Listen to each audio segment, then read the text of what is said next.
Hey, and thanks for tuning in to another episode of the Full Frontal Living podcast, or maybe you're watching this over on YouTube. Either way, I'm grateful that you're here, and I'm hoping today I can provide you with some valuable information around how to manage your energy while you're navigating grief. And grief is an interesting thing because often when we use the word grief, we associate it with someone dying, but more often than not, many of you are navigating grief without even recognizing that grief is the emotion you're feeling because nobody's died, but maybe you've had to give up the loss of a dream, or a relationship has changed or ended, or maybe your kids have grown up and moved out. So grief can show up not just when someone dies, but when things happen in life. And I wanted to talk about the 5 stages of grief, some of the things that I'm navigating in my own life, because if you've been listening to the show for a while, you know, I often share tidbits of what's happening in my life because I think that's what makes this podcast relatable. When I started the Full Frontal Living podcast, I started it because I wanted to give myself a platform where I could talk about things in the way I wanted to talk about them, in the hopes that my listeners would gain some different perspectives or wisdom, or see themselves in my story and not feel so alone. I've been very open about the many ups and downs and struggles I've had in my life and in my business. And through it all, I've stayed committed to my own growth. Now, what you may not know if you're a new listener is, over 11 years ago now was when I had my really big wake-up call, and discovered that my partner, my husband, was an active addict, and off he went to rehab, and off I went to therapy, which I thought was going to be to support him healing. And really what it came down to was me getting a 2x4 to the head about how much of my own addictions I was in. They're called process addictions. A lot of people refer to it as codependency. And I've spent years and years and years unraveling those behaviors.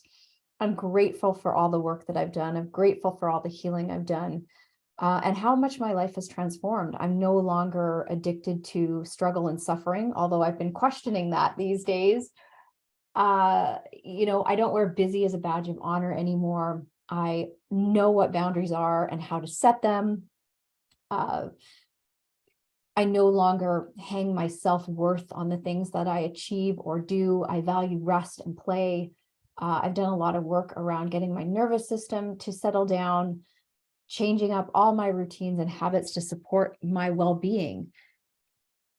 And maybe that's not where you're at right now. Maybe you're the old version of me who is still really struggling along and wondering like how you're ever going to achieve the things you want to achieve in your life because you don't know how to slow down, and rest makes you feel lazy and unproductive. And I get it. I have been there. And as I step into this next healing phase, which is another massive wake-up call in my life, I can tell you that this work doesn't get any easier. So I'm grateful for the foundation that I've laid over the past 11 years. And I am being so humbled and really brought to my knees again at what is still here waiting for me to heal in myself. So oftentimes external circumstances are the catalyst for these lessons that we get. But the answers to those lessons are never going to be found outside ourselves, and they're not going to be found in blaming the other person. So at the end of February, I had a massive shift in my life again. And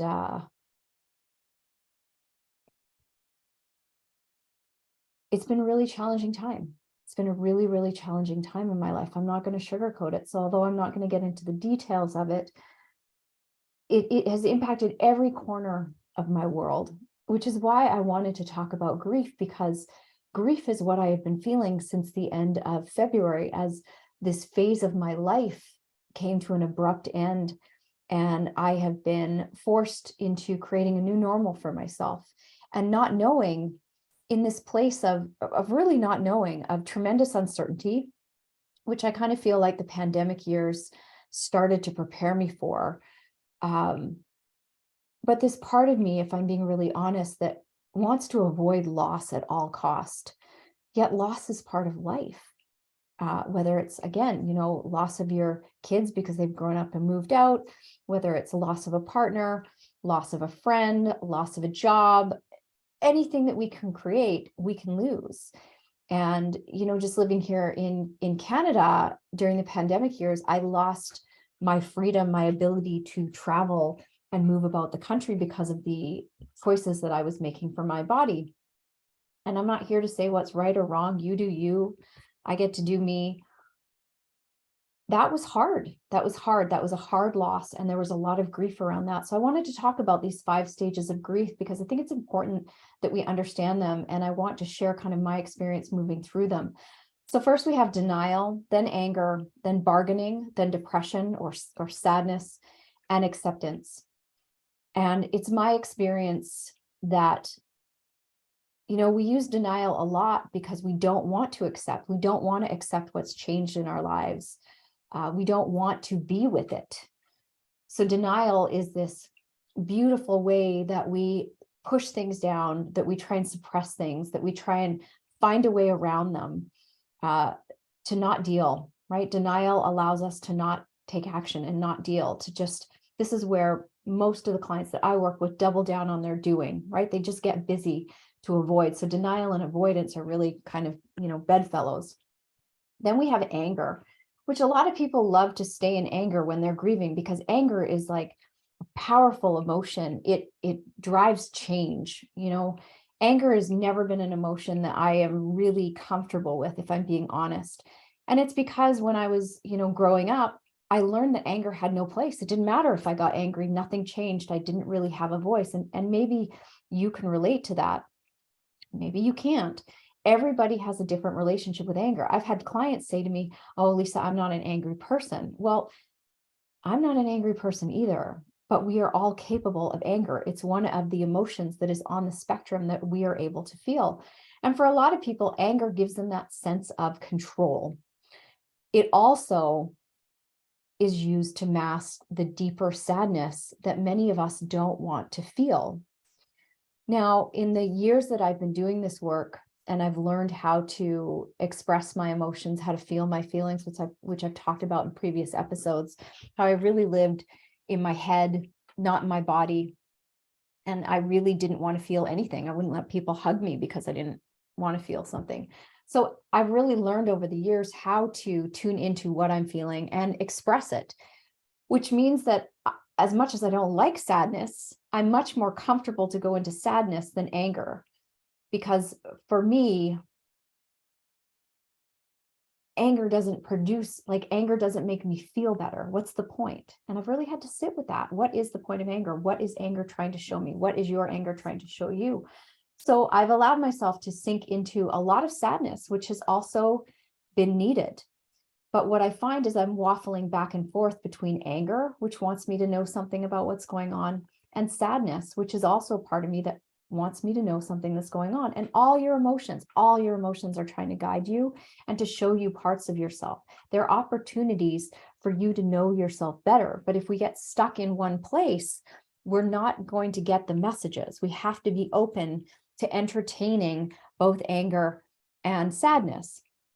Now, the gift in sadness for me is it meant I didn't have to take any action because I could just sit and cry, which moved the energy through my body, but it didn't elicit any change. It almost was this place of paralyzation for me. And, I'll share as we go through this episode kind of what that has looked like for me.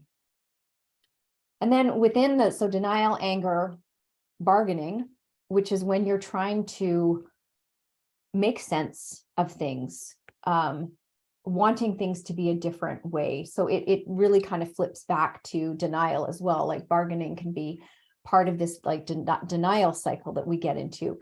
We start living in the past, wishing, hoping that things could have been different, but things can't be different. So it doesn't matter how much we try and bargain with God, the universe, yourself, it doesn't change anything, but it is part of the process. And then at the end of all of this is acceptance. And you can't have peace if you're not in a place of accepting. And this goes for anything in your life, anything that you are pushing back against, that you are in denial of, or bargaining with, or just flat out not wanting to deal with it all, which is still just denial, another way of saying denial. You'll never get to peace. You'll never get to acceptance. And this is where I'm at right now. I'm going back and forth between denial, anger, and sadness, and really struggling to get to a place of acceptance, because acceptance is really surrender, and surrender is really handing it over and just saying, like, this is what happened. I cannot change the past. And what do I want? What do I want for my future? And acceptance, when you move to acceptance and you find that place of peace, that's when clarity comes. That's when you are able to make the decisions about what you want. And there's a part of me that doesn't want to get to acceptance because I don't want to have to make a decision.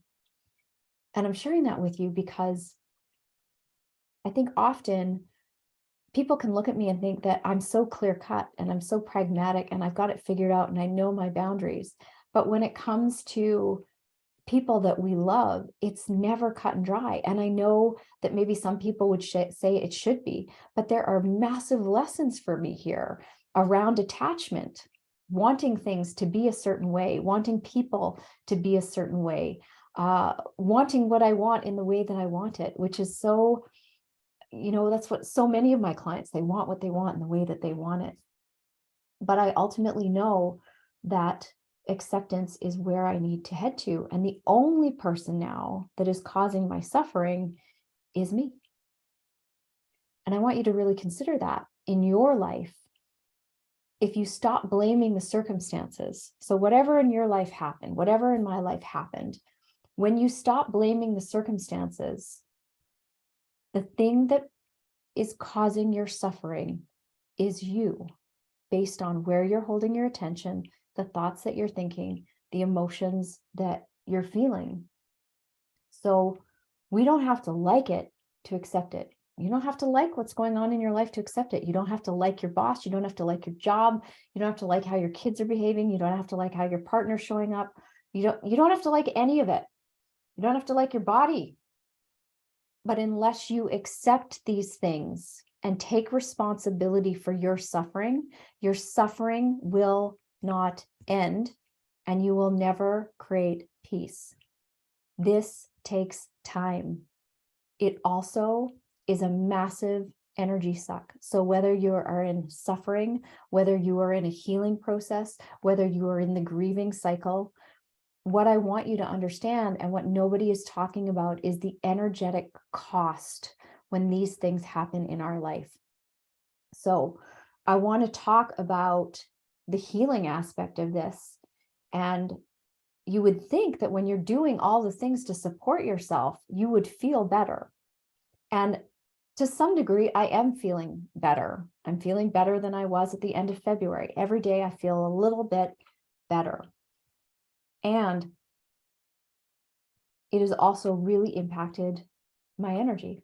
So I wanted to share with you guys today how I am managing and how you can manage your energy when you are going through periods of grief in your life and you're not in a place of acceptance, how you can support yourself in feeling better, because that's really what energy management is about, is how can I support myself feeling better? So I have hired people to help me work through some of this deeper work, and it's exhausting. It is exhausting having conversations with coaches. It is exhausting having your most tender areas poked at. It is exhausting confronting the things in yourself that you don't want to confront. It is exhausting releasing the emotional energy that has been stored in my body. So as much as I've gotten really great at expressing my emotions and feeling my feelings, I am doing some somatic work now, which is working on releasing the stored emotional energy in my body. So I'm going to call it emotional constipation that I have suppressed over most of my life. So as much as I've, again, learned to express my emotions, for everything that I've learned to express, there's been just as much that I have still habitually been stuffing down and suppressing, because that is how I learned to cope when I was young. And it's true for most of us, especially if you are a Gen X. I think it's a Gen X, right? Like those of us that were told to go out and play until the streetlights came on, don't come home. If you need a drink of water, like the hose is outside. Like that was kind of our lives. It was a completely different generation how we were parented. And I'm not throwing any shade on our parents. They were doing what they were meant to do back then. It was just a different time. We do not parent our kids the same way anymore, because we've come to recognize that these things cause trauma. And trauma doesn't necessarily happen because of something that happened to you. Trauma can be because of what you didn't receive as well. So we've got, all these wounded adults walking around, right? Like they're like wounded children walking around in adult bodies. And I'm including myself in this, right? Because I'm no different than anybody who's listening to this. I'm just going through it right now. So I'm wanting to share it. So as I work with my practitioner on allowing my body, like to feel these sensations in my body and this emotion that's been stuffed down to come up, it has been so exhausting. She put me through an exercise and I stood there and cried like I was 8, and the judging part of me came up and I was like, what is happening here? Like, why am I feeling like this? Like, I feel like I'm 8 years old. And she said to me, of course you do, Lisa. Of course you feel like you're 8 years old, because this is how it felt. This is how it felt. This is how that emotion felt. What were you supposed to do with this when you were 8? My parents didn't talk about feelings back then. We didn't have emotional fluency. We didn't set boundaries. Like we never had any of these conversations. So it has been intense. It has been intense releasing all this energy that has been trapped in my body and connecting the emotion in a deeper way, in like a physical sensation way. Oh, this is what this feels like in my body, and allowing it to be present. Because what I tend to do is go into a freeze response, which is my whole body like tightens. It's almost like I'm holding my breath, which of course ties into no wonder I love to be so physical in the gym and do hard things, because it just reinforces that gripping and holding pattern. So everybody has a different way with how they cope with, trauma, whether it's big T trauma or little T trauma. I'm not here to discount, like I'm using trauma as a blanket statement. But everybody has a different way of coping. Some people freeze, some people go into fawning. That's like people pleasing and, making sure everybody else is okay. Some people go into fight. Some people have massive like anxiety in their body shut down. It's different, right? It's different for everybody. And only you can discover what patterns you get into. And it takes, like I said, a lot of curiosity and a willingness to confront yourself. This work is confronting. There's a reason why you haven't wanted to face these parts of yourself. So I went off on a little tangent there. This is why healing takes so much of your energy. This is why when you're working with a coach, if you are really committed to moving through your stuff, you're probably going to feel worse before you feel better. It's like we got to shovel all the crap, right? You got to shovel the manure to put it over the field so the beautiful flowers can grow. But if you just have a pile of poop sitting there, nothing's going to happen. So you have to put in the labor of shoveling the crap in order to create this, beautiful garden. So how I'm managing my energy, I was talking to my team because, every week I sit down and record this podcast. And I've even struggled with that. Like, what do I want to talk about? How do I want to talk about it? Do I want to do this on video? Do I not want to do this on video? Because my decision-making abilities right now are somewhat compromised, because it has been such a higher stress time in my life. And when you are under more stress, when there's things, when life is lifing, when you're in the stages of grief, your cognitive abilities are going to be compromised. That's just reality. So expecting yourself to do a ton of stuff when your life has been flipped upside down, I want you to ask yourself if you're putting unrealistic expectations on yourself, like where you are expecting yourself to do so much, yet you know you're not okay. And I think that that is one of the first steps around this whole process, is acknowledging how you're feeling, acknowledging that maybe you're not okay, that you are in these stages of grieving. We can't take different actions if we don't first acknowledge how we're feeling. And then you have to allow those feelings to be there. You have to allow the feelings and the stages of grief to be there. It doesn't feel good. Nobody wants to be grieving. It's a horrible, horrible place to be. And then allowing, right? Allowing those emotions to be there, not judging them. You know, I've had to not judge myself, that my capacity to take on the things I used to take on just isn't there right now. Neither good or bad. It just is. So, and then it comes back to, how can I best support myself? And this is why I so often talk to my clients about putting together in advance your support list. And your support list is all about the things that support you feeling even 1% better when life is happening to you, when life is lifing, when you're in grief. Those little tiny things that are going to make the hugest difference. But when you are deep in grief and you're going back and forth between denial, anger, bargaining, depression, not even close to acceptance, every single day is about how you can show up for yourself. That's it. Right? What you can do to just support yourself feeling a little bit better. So how I'm managing, you know, number one, I've really let people love and support me. I've pulled my circles in really tight. So I'm talking to less people about what's been going on in my life. And that is intentional, because we can expend a lot of energy explaining to people what's happening in our lives, or maybe justifying it, or case building.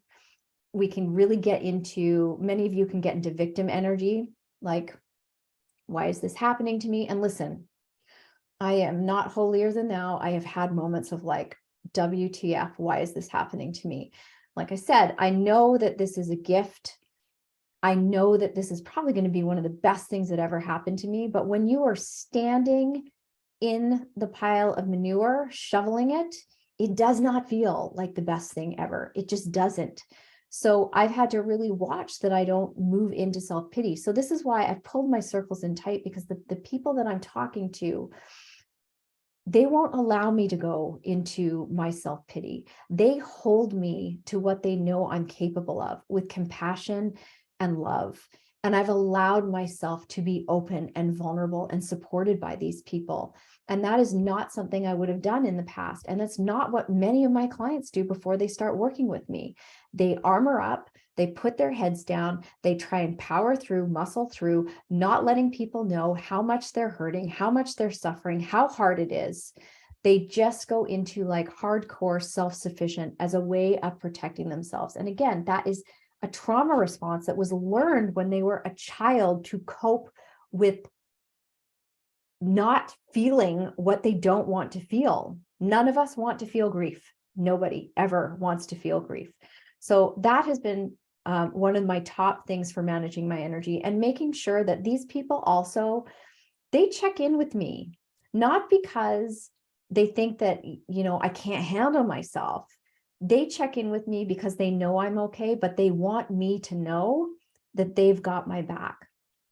And that, just knowing, like being able to surrender to the love and support of that close circle, has been so nurturing for me, to know that I am fully supported, not just by the universe, the universal energies, but by these people that I know I could count on. These are like my bury the body with me friends. That has been really powerful for me, because once upon a time, I didn't really believe that anybody had my back. I believed that I had to do it all. And if I showed any sign of weakness or vulnerability, that would make me weak or needy. And now I allow myself to be vulnerable and to understand that having needs doesn't make me needy. And the more I allow myself to be supported, the easier this hard thing that I'm moving through will be, right? It's not going to be easy, but it's a lot more comfortable with the love and support of those people in my life. So that's number one. Number two is I hired professionals. I hired professionals. Where so many of you let yourselves down, again, is you try and go it alone, but you don't even know what you're going at. So for as good as I said, I've become at feeling my feelings, I had no clue, zero clue that I had so much emotion suppressed. And this happened in my life because this is part of the journey that I am meant to be on, to wake other people up. So I believe every experience that I'm given is going to relate to somebody who's listening to me or who's working with me or somebody who needs to find my work. So I could not have found some of the things that I have discovered about myself, some of the pieces that I've put together about this wounded part of me that is so desperately wanting to be healed, but in the wrong ways, right? I just want that hole filled. I wouldn't have recognized that, oh, this is a me problem.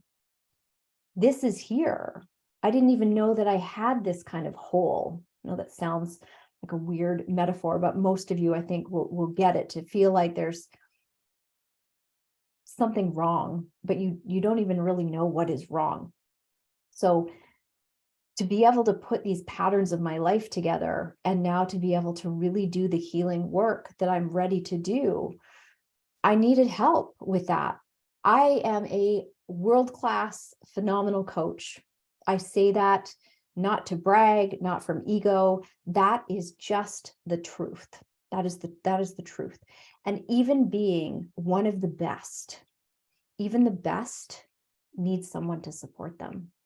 So like I said, I hired professionals to support me, to help me through this. And I'm hoping that, one day I'll have some of them on the podcast to talk about this work, and that's why I share it, because I don't want to sugarcoat what this work can look like. But when you have the right professionals on your team, whether it's a coach, therapist, I have a somatic healer, when you have the right people on your team that you can 100% show up, let all your guards down, be who you are, have the honest conversations, and they can hold that space when you just want to run out of the door.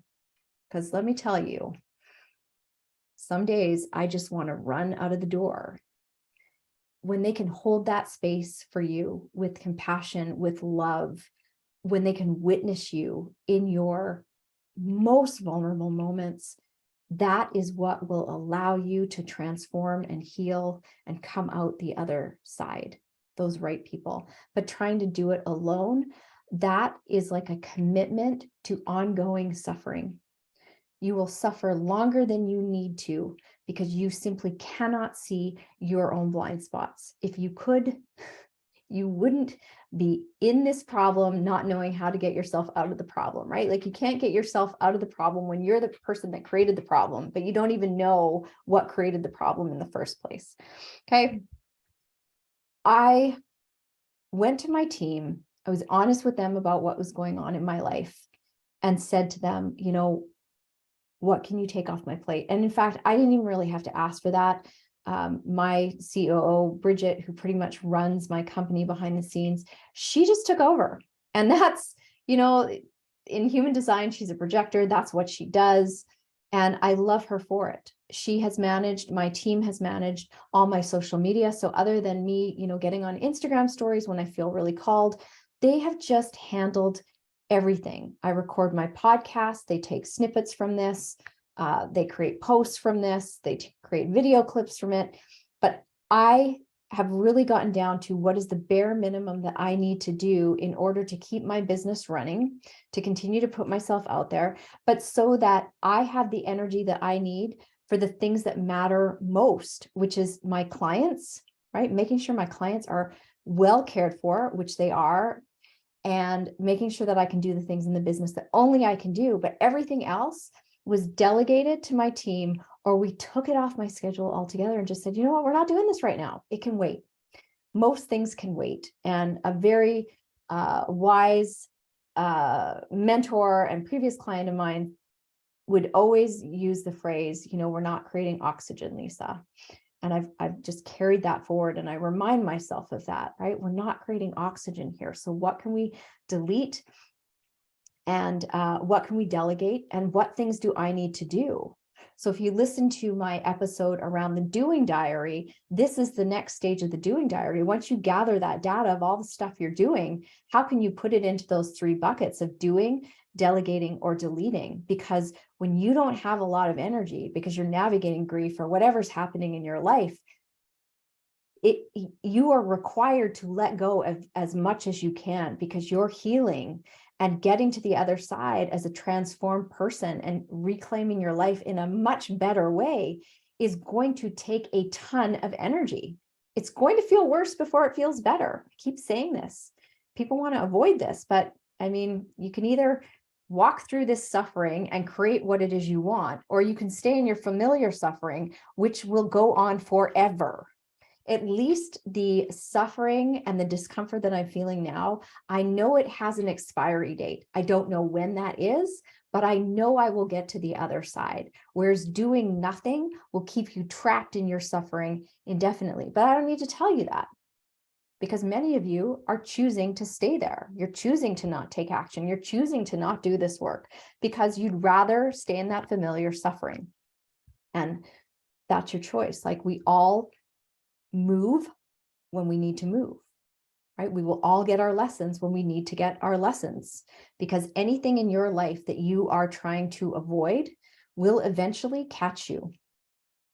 This lesson for me, this aspect of my healing, it's not that I've been actively trying to avoid it, but it was only a matter of time until it came to the surface and said, you're going to deal with this now. So I'm dealing with it. So between letting people support me, hiring professionals, having my Feel Better support list. So looking at that and choosing things every single day that support me feeling better, whether it's getting in my car with the top down and the music up, which was totally today, totally lifted my spirits on a day that was really challenging because I was seeing my therapist today, to, getting to bed on time, so that wanting to stay up or just like mindlessly scrolling social media, those are things that can't be in my life right now because I don't have the energy to just mindlessly scroll. That's actually numbing. So if I'm going to go on social media, I need to be intentional about it, not just like trying to turn off what I'm feeling. I limit my time with anybody that doesn't give me energy right now. So if something isn't life-giving or nurturing, it's a hard no. And that has meant that even in programs that I support, I've had to just be honest and say, like, this is what I can do right now, and this is what I can't. And it's been hard to say no, because these are things I love. They normally light me up. And right now, I just don't have the extra energetic capacity to pour into that, because the person that I need to pour into the most right now is me. Because as I said, healing is costing energy, and I'm willing to pay the price, but it also means I have to say no to some other things. I make sure that I am feeding myself, that I stay hydrated, that I move my body, and that I give myself extra rest when I need it. So that means checking in with the coaches that I'm working with. If I need more rest, saying, hey, I need a rest day off the gym. Giving myself things right now that I do feel like I have some sense of control over. This is one of the reasons why I'm going to be going up on stage. I'm a goal-driven person. I love creating outcomes. I also know that there's very little I have control over in my life. And I've really wrestled with, is this a good time to compete? But part of me needs something that just allows me to focus my energy on one task that is going to be fun. Although it's going to be hard, it will be fun in the end. And it's just for me. It's not for anybody else. Me competing doesn't even have anything to do with my coaching practice. I share it with you guys, but it really has nothing to do with what I do. In fact, it's like the polar opposite of what I do when I sit in the coach's chair, right? Here I'm all professional and asking the hard questions, and and there I'm wearing stilettos and a sparkly bikini. Like, it's radically, radically different. And I get to have all these facets of myself, which is really, really cool, as do you. But this is why I'm going to be competing. It's a very short prep season for me this year, because I'm looking for that thing right now that really is just about me, where I feel like I do have a little tiny bit of control. And I'm also fully aware of, I have to be mindful that I don't use it as a way to numb out what's going on in my life too. So it's this fine line that I'm going to be walking. My work is also very nurturing. So I love my clients. Supporting them through what they're going through is very healing for me. To sit down and do my work, to do my life's purpose, is life-giving. This is what I've been put on the planet to do. So my work is very healing. But again, it's that fine line of like working versus overworking. And I'm not overworking. And nor should you be if you're going through grief. So yes, use your work for those kind of moments where you get to just disappear into that land, whatever it is you do. But you still have to pull yourself out and get present in your real life and with your feelings and with what's going on, as opposed to just like drowning in work to deny and avoid. Okay, there's a big difference. What else did I want to share? I think that pretty much covers it. I know there's more things that I'm doing, like I get outside for walks and stuff, but it's really just, everything is about, what do I need? And that is a question that you get to ask yourself if you are in a grieving cycle right now. What do you want and what do you need? And be unapologetic about what you want and what you need. Give yourself that. Because if you were taking care of somebody who is grieving, who is hurt, you would want to give them all the love and all the compassion and all the care. Are you willing to turn that around and give it to yourself? Because so many of us, when we're grieving something, that's the last thing we'll give to ourselves, but it's the first thing we'll show up and give someone else. And that's what this podcast is all about, is allowing you to understand that you matter. You matter in your life, and you're going to have different seasons. You're going to have seasons of joy and fulfillment and ease and peace. And you are going to have seasons of grief and anger and denial and sadness and depression and frustration. And we're always trying to wake our way back to this place of acceptance of our lives so that we can have more peace more often than not. And being grateful for these lessons that are being given to you, that are being given to me, because they are aiding in your evolution to creating the life you want, right? It's so interesting, because people think that creation is about, making this and bringing more in and da, da, da. And creation, in my experience, happens when we continue to have the courage to let go and surrender. Creation is about what needs to burn away. So on that note, this was going to be a short episode. It's clearly not a short episode, but that, in a nutshell, is how you can manage your energy while you're navigating grief, whatever that loss is for you. And I will continue to show up on a week-to-week basis and share with you, what I'm experiencing. I wish I had more joy and upbeat things to share, but I honestly think that I need to share exactly what is, what I'm working through right now, because I know that somebody listening, it's going to help them and make it okay for them. So do your work, hire professionals, get a coach, whatever it is you need to be supported so that you can really become your best self. So on that note, I am enrolling clients for June, starting midway through June and into July. We are also enrolling for my 6-month hybrid program, The Collective. It's hybrid one-to-one calls and group calls. It's limited to 5 women max. So if that is something that you're interested in applying for, I will drop the link in the show notes. I believe it's lisacarpenter.ca/collective. You can send in an application. I'm happy to get on a phone conversation or a Zoom call, and we can talk about what your needs are and make sure it's the right fit for you. This is really for women who, are overdoers, overperformers, A-type, wanting more out of their life, know they need to slow down, but are wildly uncomfortable slowing down, struggle with their relationship around vulnerability, are always the strong ones, but inside they're kind of feeling like they're falling apart and their life isn't the way they want it to be, but you don't know how to change. I got a lot of experience in that. So if that sounds like you, and you are looking to bring more joy and ease and fulfillment into your life, make sure you fill out an application. So again, I'll put that all in the show notes. Thank you so much for being here. If this episode was helpful for you, I would love it if you would leave a rating or review or share it with one person who would benefit from hearing something that I said in here. And as always, the link to connect with me over at Instagram will be down below, or you can comment below this video. So until next week, take good care of you. And remember, it is your responsibility to prioritize your well-being. Nobody is coming to save you. And nobody matters more than you. And that doesn't mean that others don't matter. But when you learn how to prioritize yourself, love yourself more, right? You can love what you do. You can love all the other people in your life. But when you learn how to love yourself more, that's the foundation that will move you forward, especially in this healing transformation work. So I will catch you on the next episode.